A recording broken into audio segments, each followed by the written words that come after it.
Terdapat kisah tentang seorang yang ahli ibadah hingga dipuji oleh para malaikat, namun ia tetap dimasukkan ke neraka. Bagaimana cerita seorang ahli ibadah yang tidak masuk surga? Telah kami rangkum tentang fakta-fakta seorang ahli ibadah namun tidak masuk surga. Dalam kitab tafsir Marah Labid karya Syekh Muhammad Nawawi Al-Bantani disebutkan seorang ahli zuhud bernama Barsisa. Dia selalu beribadah selama 70 tahun dan tidak pernah melakukan maksiat sedikitpun.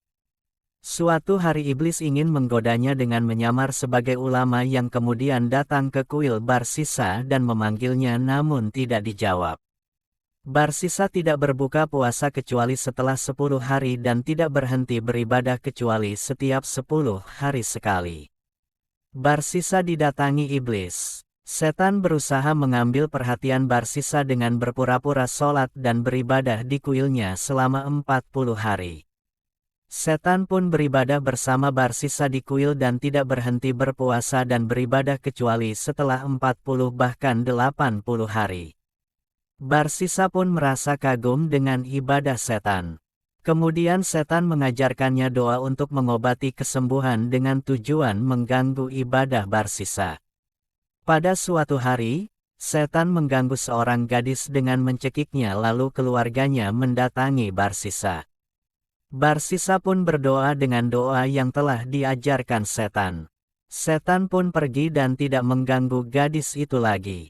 Maka tanpa sengaja tubuh gadis itu terbuka, lalu setan membisiki Barsisa untuk menggaulinya lalu bertaubat. Setan pun berhasil membujuk Barsisa untuk menggaulinya hingga gadis itu mengandung. Barsisa takut akan perbuatannya diketahui oleh saudara gadis tersebut. Lalu setan membujuk Barsisa untuk membunuh gadis tersebut lalu membuangnya di lereng gunung. Saudara gadis yang hamil ini pun menanyakan keadaan adiknya. Barsisa menjawab bahwa ia telah dibawa oleh setan dan ia tidak mampu melawannya. Namun saudara tertuanya mendapat mimpi selama 3 hari berturut-turut tentang kejadian asal si gadis dan Barsisa. Saudara-saudara si gadis pun menanyakan pada Barsisa namun ia tetap menyangkalnya. Barsisa mati dalam keadaan kufur.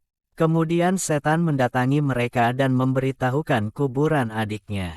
Lalu mereka mendatanginya dan mengetahui keadaan adiknya. Kemudian mereka pulang dan mengabarkan pada keluarganya.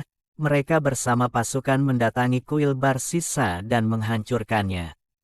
Barsisa pun ditangkap dan dijatuhi hukuman mati dengan disalib di kayu.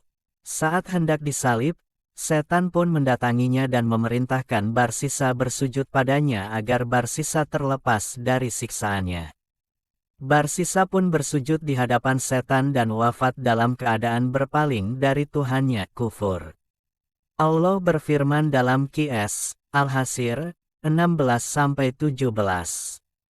Artinya, bujukan orang-orang munafik itu adalah seperti bujukan setan ketika dia berkata kepada manusia, "Kafirlah kamu," maka tatkala manusia itu telah kafir, maka ia berkata, "Sesungguhnya aku berlepas diri dari kamu, karena sesungguhnya aku takut kepada Allah, Rabb semesta alam."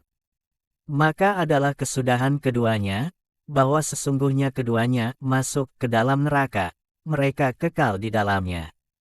Demikianlah balasan orang-orang yang zalim. Kisah Barsisa di atas mengajarkan kita untuk selalu berhati-hati, baik dalam beribadah maupun bersikap agar tidak mudah terjerumus oleh tipu daya setan.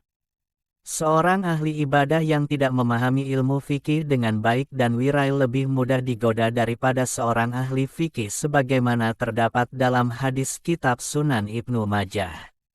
Dari Ibnu Abbas ia berkata, Rasulullah bersabda, satu orang ahli fikih, agama itu lebih sulit bagi setan daripada 1000 ahli ibadah.